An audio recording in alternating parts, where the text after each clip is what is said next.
Hello everyone and welcome to another Pixel Maven project tutorial. Today's project is inspired by the latest Festive Friday challenge, and that challenge happens to be Senior Citizens Day, which is on August 21st, or vintage and retro style. So you can mix those two together, you can focus on one or the other.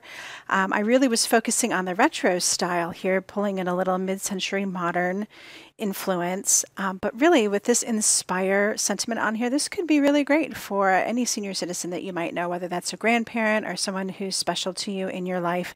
This would be a really great card for them. So let's get started.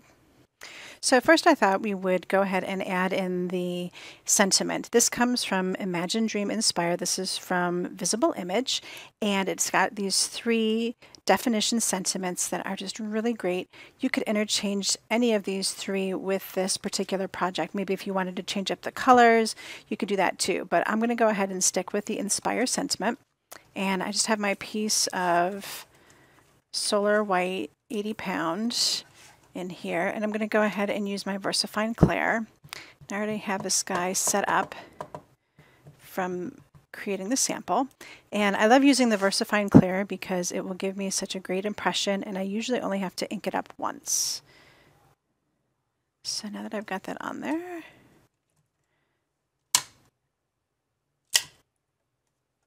and you can see that that just gives me such a crisp image, and I am really done already with the stamping.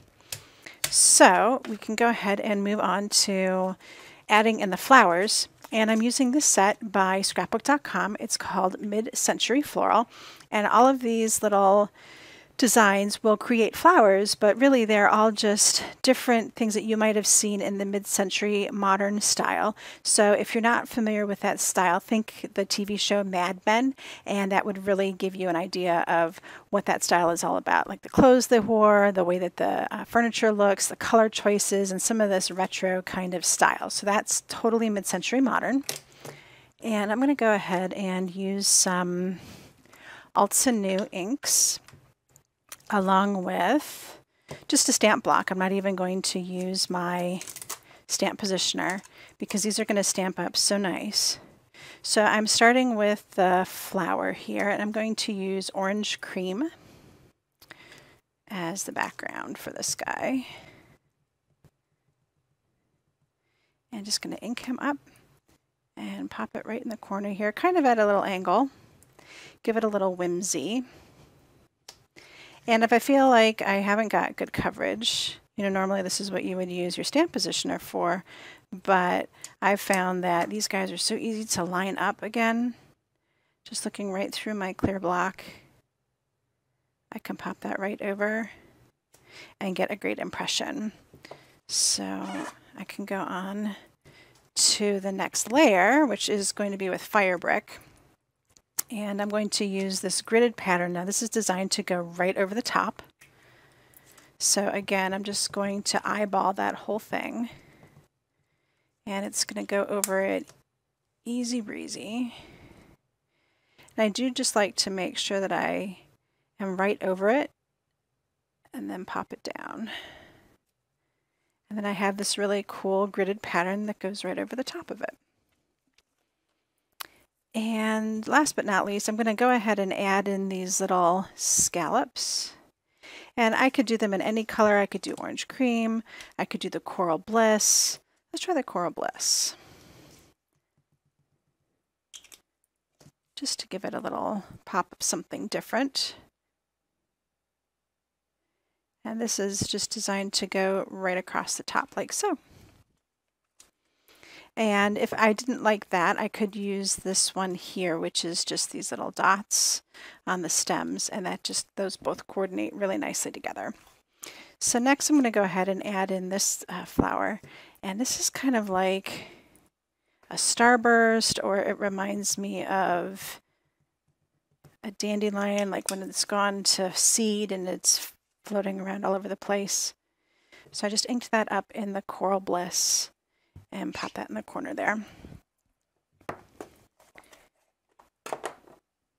And then the last thing I'm going to do on that guy before we put the stems on, so I've got this little teeny tiny circle, And this one happens to be the crosshatch one.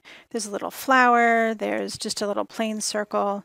I'm going to do that in the same coral berry or coral bliss and just pop that right in the middle.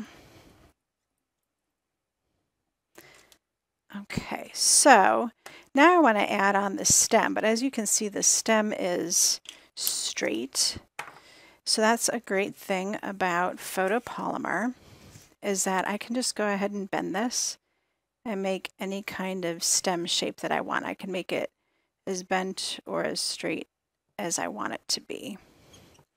So I'm going to do that in olive. And I don't have to worry about rebending it for the other flower. I'm just going to go ahead and flip it over. So this one, I'm going to just make sure that I get in between. And there you go. So I went this way. So now I'm just going to flip it like so. And that's the perfect direction for the other flower. So just be sure to re-ink it and pop it down.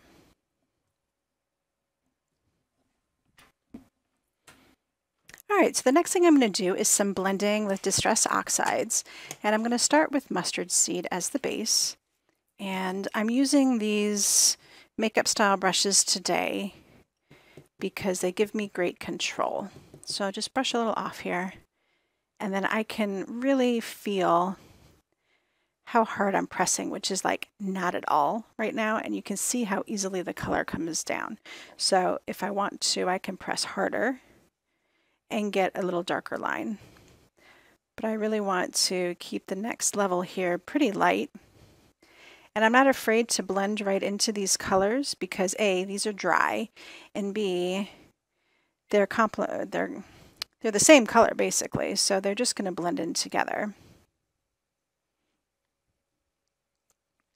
So see how I just kind of bring this down until the yellow fades to nothing. And I haven't really affected any of the other color that I've got going on here. So I can grab some more of this yellow and make this a little darker here. But if I want to add more depth to this, I can add in some additional colors. So let's move on to just a little bit of spiced marmalade. And I'm going to use this teeny tiny brush because I don't need much of this at all. All right, and I'm just going to bring it in softly into the corner here. And you're going to see a bug floating around apparently. You're going to see how just that little bit of marmalade really warms up that mustard color. So now I've gone from just this plain yellow to more of a golden yellow that's fading out into this beautiful light yellow. So another blend that I can do is picked raspberry. And I'm just going to use the same brush. And this is a really intense color. So I'm going to rub off quite a bit of it. And I'm going to come in at from the other edge here.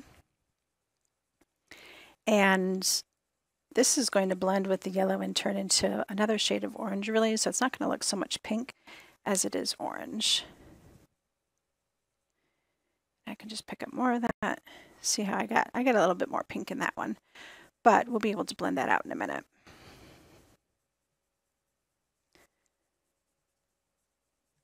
So now that I've got that in place and blended in pretty well, if I want to, I can come back with my yellow brush and just really give that a nice soft swirl. And look at how that all blended in together so nicely. All right, so the next step is to add in some distressing, and I'm going to be using the Antique Gold Alta Nu spray. I'm also going to be using just some plain water. I don't have much water left in here, so I'm just going to grab a paintbrush, just get some water in here and just flick some on. And if you've used Distress Oxides, of course you know that this is going to react. It's a reactive ink, and what it's going to do really is it's almost like a bleaching process where it's going to pull up that color, and I'll be able to use my paper towel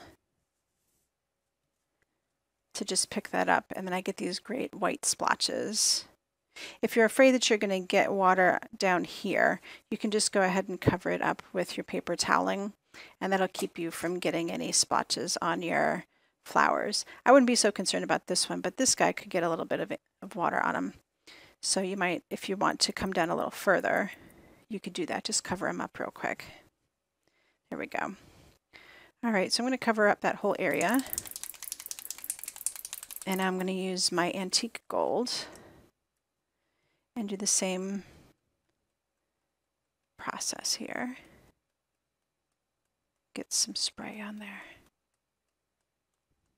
And with the gold background, it really does bring this whole thing together. There we go. Awesome. All right, so now that this panel is done, really we're down to assembly. So the card base that I have cut is hot dog style. So it is 4 1/4 by 11, and it's scored at 5 1/2. And that means that you end up with a long fold card, but it's going to fold at the left side instead of folding from the top. So you can do your landscape style card, but have it open on the side instead of the top. It's a nice little alternative to the normal. So sometimes I like to do that. Okay, so the rest of this is super straightforward. I'm using a piece of guava cardstock from Lawn Fawn. I really love the way this coordinates with the Coral Bliss from Alta New. And it looks really great with the picked raspberry as well. Okay, so I got that guy on there. And then a little thing that I remembered from my scrapbooking friends, so thank you Miranda for reminding me about this, is that I could cut a frame of this gold out and then I can save this for another project sometime. So when you're working with more expensive papers, this is a great way to be a little more frugal with that. So I just used a rectangular die that I have and cut this out, knowing that the next layer is going to cover up the space, so I'm not, concerned about that. Of course, you can use a trimmer if it's one of those blade trimmers where you can start partway in. So you would start partway in and then just cut the inside out. That works too. So however you can do it, it works out really well. Just remember that because it doesn't have the center in it to keep it supported, that you may have to be a little bit more picky about how you get it around the edge, so that way it doesn't smush in or lay funny or whatever. You want to make sure that it's still nice and flat and even and square. So that's ready to go. And then I'm just going to add some adhesive to a piece of fun foam, which I really like to use instead of the little dots sometimes, because it really gives the panel a lot of good support. If I'm just adding little pieces of something, of course I'm using just adhesive foam, but with this I like to use the whole panel, so that way it sits up really nice and it doesn't get wonky. It will still go through the mail with no problem because it's less than 1/4 inch thick. But it really does add a nice heft to the card. So just add that on. Dry for a second there. And there you go. I really hope you enjoy this project and it inspires you to give some of these techniques a try. I'd love to also see you playing with us at Festive Friday. The link is down in the description, so please do come over, check out all the other designers, and we would love to see what you create from our challenge prompts. Thanks for stopping by, and I hope to see you again soon. But until next time, happy crafting.